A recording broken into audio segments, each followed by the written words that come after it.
جو اہل حدیث ہے، جو آپ کا سلفی ہے، وہ اس میں یہ مزار وزار پیر مرید کسی میں بلیو نہیں کرتا. وہ کہتا ہے صرف آپ اور اللہ، آپ کے بیچ میں کوئی انٹرفیرنس نہیں، کچھ نہیں.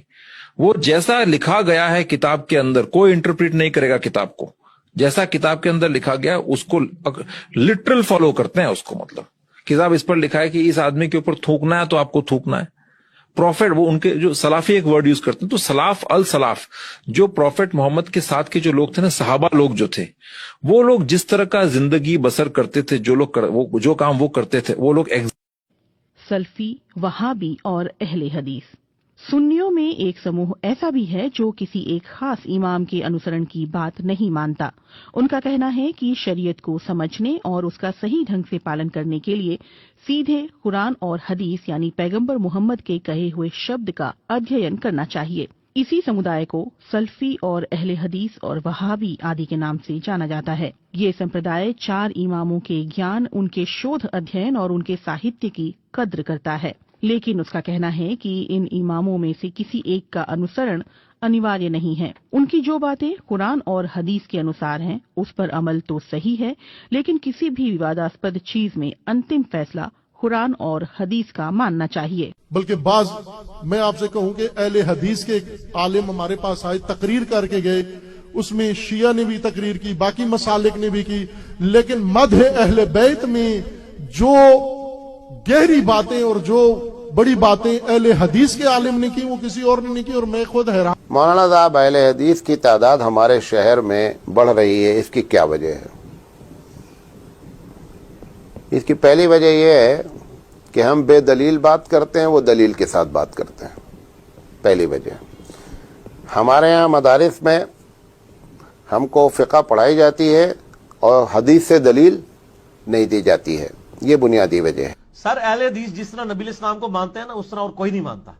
کیونکہ آپ لوگوں نے تو لوگوں کے بنائے ہوئے امام بنائے ہوئے ہیں. اہل حدیث نے اس کو امام مانا ہوا ہے جس کو اللہ نے امام بنایا ہے. ما ضل صاحبکم وما غوی. اہل حدیث کی آپ کے بزرگوں سے کوئی دشمنی نہیں ہے. وہ جو کچھ کہتے ہیں نبی الاسلام کی محبت میں کہتے ہیں. آپ ذرا ان کے قریب ہوں، آپ کو پتہ چلے گا کہ اہل حدیث نے نبی الاسلام کو صحیح مانا ہے. باقی تو صرف نام کے ہی مان رہے ہیں. ٹھیک.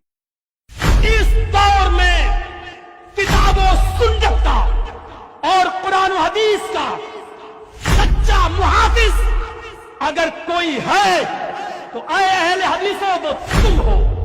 کعبے کے رب کی قسم، کتاب و سنت کے سچے علمبردار اگر کوئی ہے تو وہ تم ہو. نبی اکرم کی دعوت کے سچے محافظ اگر کوئی ہو تو تم ہو. اللہ کی کتاب کو، شریعت محمد کو اپنی اصلی شکل میں اگر کسی نے باقی رکھا ہے تو اہل حدیثوں وہ تم ہو. سارے لوگوں نے آمیزش ملاوٹ شروع کر دی. کسی کے ہاں پیروں کی ملاوٹ، کسی کے ہاں فقیروں کی ملاوٹ، کسی کے ہاں اماموں کی ملاوٹ، کسی کے ہاں محدثوں کی ملاوٹ.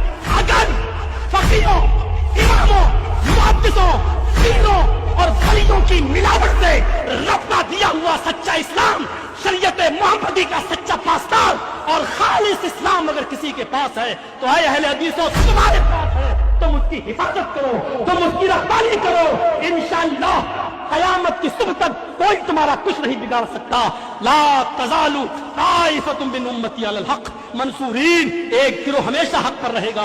لا یضرهم من خالفهم. کوئی بھی مخالف قیامت کی صبح تک ان کا کوئی کچھ نہیں کر سکتا. کہ میری امت کا ایک گروہ ہمیشہ حق کے اوپر رہے گا. ایک گروہ، لا تزال طائفۃ، ایک گروہ میری امت کا ہمیشہ حق کے اوپر رہے گا.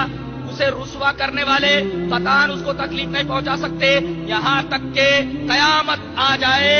حضرت محمد ابن اسماعیل امام بخاری رحمۃ اللہ علیہ اپنے استاد کا حوالہ دیتے ہوئے علی ابن مدینی کا حوالہ دیتے ہوئے کہتے ہیں کہ اس حدیث سے مراد حضرت علی ابن مدینی کہتے ہیں کہ اصحاب الحدیث ہیں، یعنی اہل الحدیث ہیں.